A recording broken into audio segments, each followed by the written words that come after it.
Good morning everyone.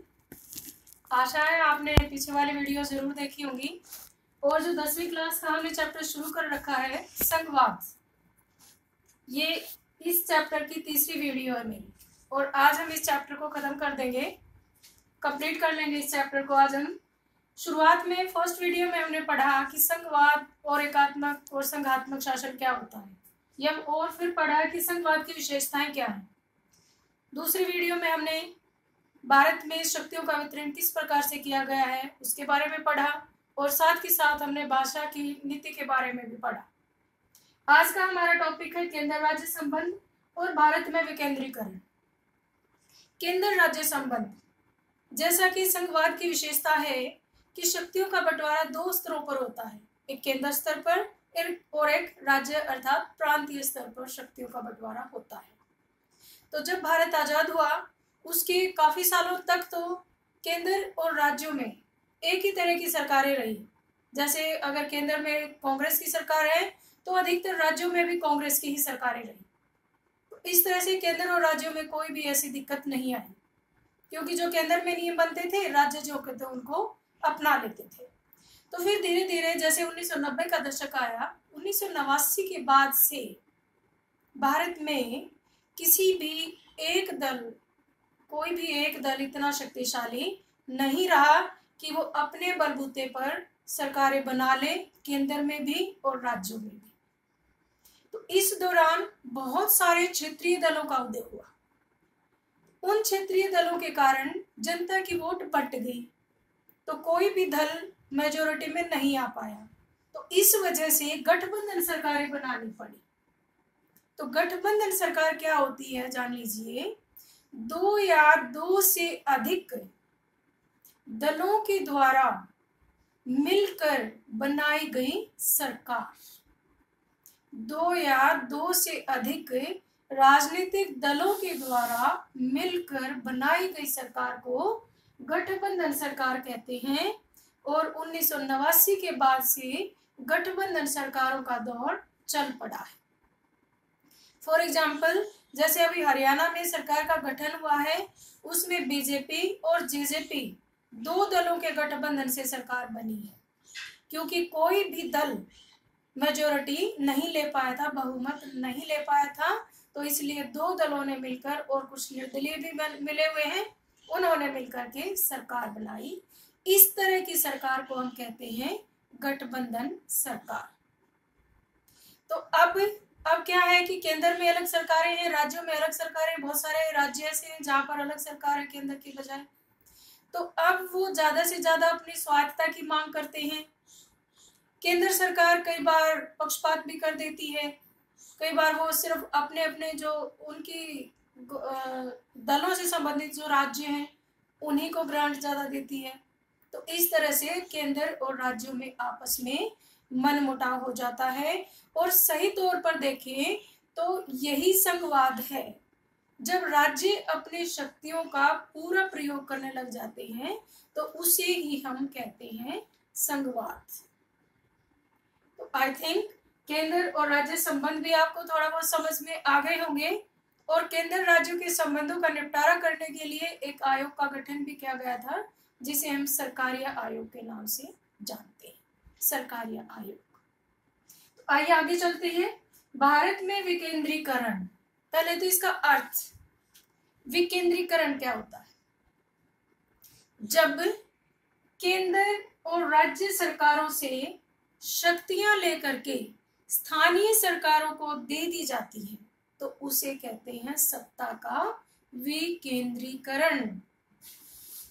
जब केंद्र और राज्यों से शक्तियां लेकर के स्थानीय शासन को दी जाती हैं तो उसे कहते हैं सत्ता का विकेंद्रीकरण। स्थानीय सरकार अर्थात ग्राम पंचायत और नगर पालिका। तो सत्ता का विकेंद्रीकरण क्यों जरूरी है? किस लिए सत्ता का विकेंद्रीकरण किया गया इतने नीचे के लेवल तक? पहली बात तो इसके पीछे ये है, पहली सोच, कि अगर स्थानीय लोगों को उनकी सत्ता में कुछ भागीदारी दे दी जाएगी तो स्थानीय समस्याओं का तो उन्हीं को पता है ना। जो उस गांव की समस्या है, जो शहर की समस्या है, उन समस्याओं का सबसे ज्यादा पता वहां के स्थानीय लोगों को रहता है। जैसे अपने गांव का ही उदाहरण ले लीजिए।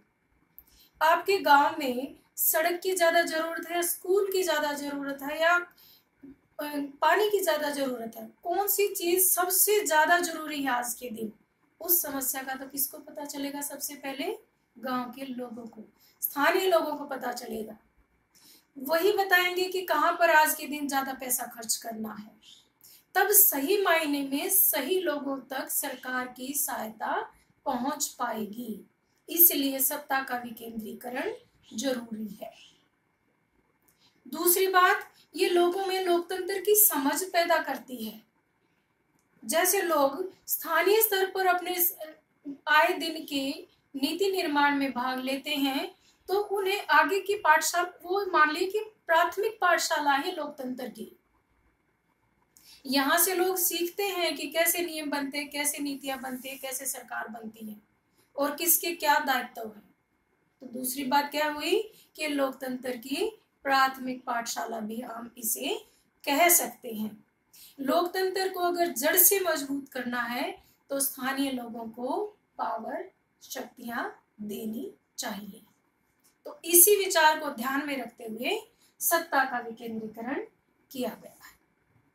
और पॉइंट है इसमें, फैसले लेने में लोगों को सीधे भागीदारी का मौका भी मिलता है स्थानीय शासन के द्वारा। अब स्थानीय शासन में हम दो तरह की सरकारें होती है हमारी। एक तो गांव की ग्राम पंचायत और दूसरी होती है हमारे नगरों की नगर पालिका, नगर निगम। तो ग्राम पंचायत क्या होती है? ग्राम सभा के सदस्यों के द्वारा चुनी गई सरकार अर्थात चुनी गई पंचायत को ग्राम पंचायत कहते हैं। पूरे गांव को छोटे छोटे वार्ड में बांट लिया जाता है और प्रत्येक वार्ड में से एक मेंबर चुनाव जीतता है और उसी तरह सरपंच का चुनाव भी पूरे गांव में से गांव की ग्राम सभा करती है। अब बात आती है ग्राम सभा क्या है? गांव के वयस्क लोगों की एक सभा जिसमें गांव के सभी लोग शामिल होते हैं। ग्राम पंचायत के साथ वो बैठकें करती है, गांव के बजट का निर्धारण करती है, गांव की समस्याओं को रखती है और इसकी बैठक साल में 2 या 3 बार अवश्य होनी चाहिए। Got it? ग्राम सभा क्या है, ग्राम पंचायत क्या है? ग्राम सभा तो गांव के सभी लोग, जो सभी मतदाता हैं वो शामिल होते हैं उसमें, और ग्राम पंचायत में ग्राम सभा के लोगों के द्वारा चुने गए सदस्य होते हैं। तो हमारे देश में इस तरह का प्रावधान है कि अगर गांव छोटे हैं तो 2 गांव की एक पंचायत भी बन सकती है, अगर गांव बहुत बड़ा है तो एक गांव में 2 पंचायतें भी हो सकती है। अब आगे आता है कि 19 क्या पंचायतों का पहले से ही हमारे देश में पंचायतें? हाँ, हमारे देश में पंचायतों का चलन तो बहुत पुराने जमाने से है। आजादी के बाद भी हमने पंचायतों का रखा, लेकिन आजादी के बाद ये उतना सुचारू रूप से कार्य नहीं कर पा रही थी क्योंकि उनको शक्तियां नहीं दी गई थी उतनी। फिर 1992 में 73वां और 74वां 2 संशोधन किए गए संविधान में और इनको एक संवैधानिक संस्था बना दिया गया। उसमें कुछ उपाय किए गए, कुछ नियम बनाए गए जिनके बारे में अभी डिस्कस करेंगे हम। 1992 के बाद स्थानीय शासन के लिए बनाए गए नियम, सबसे पहला तो है नियमित चुनाव। अब 1992 के बाद क्या कर दिया कि संविधान में लिख दिया कि ग्राम पंचायतों के नियमित चुनाव को करवाना प्रत्येक राज्य की संवैधानिक बाध्यता है, अर्थात 5 साल के बाद चुनाव करवाने ही करवाने हैं। फर्स्ट पॉइंट तो ये हो गया हमारा, नियमित चुनाव, 5 साल के बाद नियमित चुनाव करवाना संवैधानिक बाध्यता कर दी गई है। दूसरी बात, जो गांव में अनुसूचित जाति और अनुसूचित जनजाति के लोग होते थे उनको शासन में आने का मौका नहीं मिलता था। जिस भी जाति की ज़्यादा उसमें मेजोरिटी होती, उसी के सदस्य बार बार सरपंच और पंच चुन करके आ जाते थे। तो इस संशोधन के द्वारा अनुसूचित जाति और अनुसूचित जनजातियों को उनकी जनसंख्या के हिसाब से आरक्षण दिया गया है, और ये आरक्षण सरपंच लेवल पर भी है और मेंबर लेवल पर भी। तीसरी बात, स्थानीय शासन के निकाय ऐसी संस्थाएं हैं जहां पर महिलाओं को 33% आरक्षण दिया गया है। बाकी किसी भी चुनाव में महिलाओं को आरक्षण नहीं दिया गया है।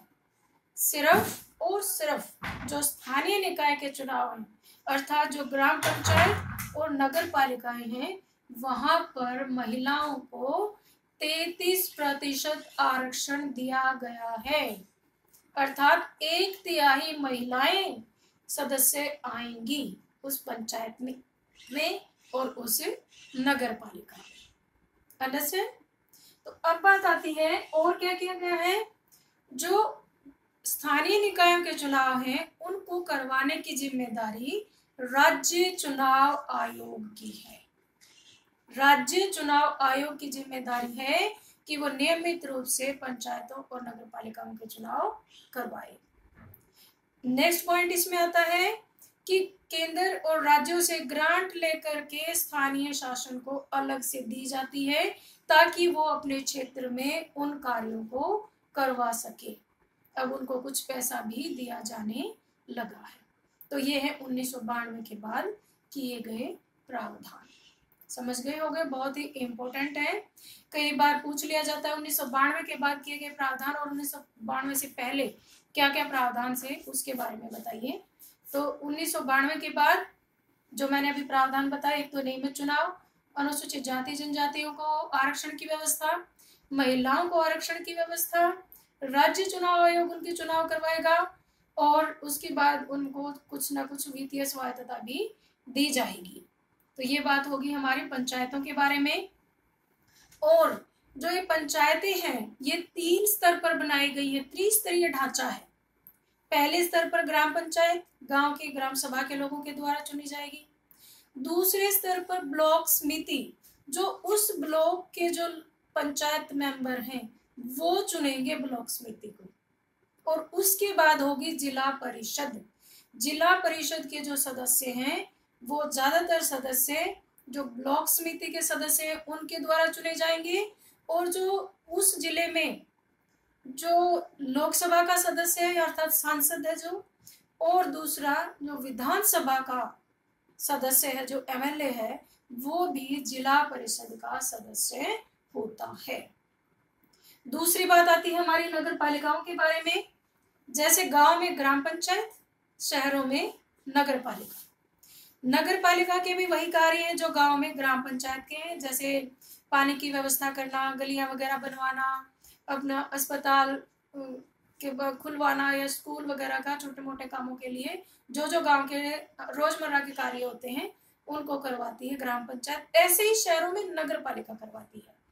और जिनमें जनसंख्या ज्यादा होती है, जिन शहरों की, उनमें होता है नगर निगम, और नगर निगम के अध्यक्ष को कहते हैं मेयर, और ग्राम पंचायत के अध्यक्ष को कहते हैं सरपंच। नगरों में भी 3 स्तरीय ढांचा है, जैसे कि ग्राम पंचायत का 3 स्तरीय ढांचा है, वहां भी नगर पालिका, नगर परिषद और नगर निगम। इस तरह से 3 स्तरीय ढांचा नगरों में भी है और 3 स्तरीय ढांचा ही ग्राम पंचायतों का भी है। तो यहाँ पर हमारा चैप्टर कंप्लीट होता है। हर बात को बड़ा बारीकी से समझाया गया है। इस वीडियो को बार बार देखिए और अपने नोट्स को देख लीजिए। Thank you.